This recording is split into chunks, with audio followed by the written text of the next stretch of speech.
Hi, I'm Todd Henderson. Today we're going to be installing the railway running boards from Ionic Automotive on this 2012 Ford F-150 Super Crew Cab. The only tool that I'm going to use to install this will be a ratchet with a 12mm socket.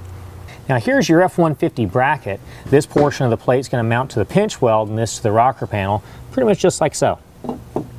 Now the factory locations for mounting this step is a lot of times covered up by tape, especially if you never had a running board installed from the factory. So what you'll do is you'll just remove that tape and you're going to see some mounting holes. The step is going to mount, or the bracket is going to mount directly to those holes, both in the pinch weld up in the rocker panel. And in order to get the step to mount in those locations, we'll have some of these what are called U-nuts. These will slip right in and make a threaded location right behind these holes. So we'll just install all 4 U-nuts.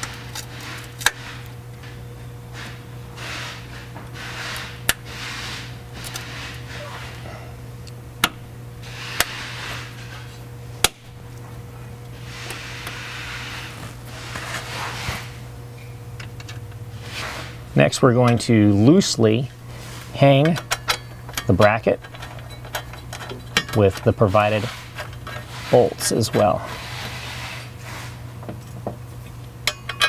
And we're only going to put these bolts in finger tight for right now.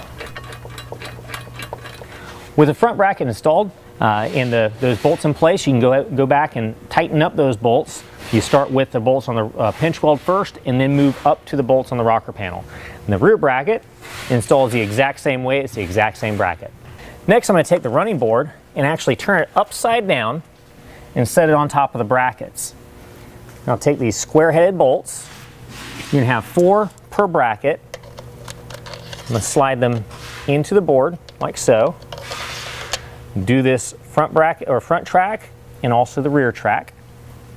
Next, I'm going to take the board and flip it upside or right side up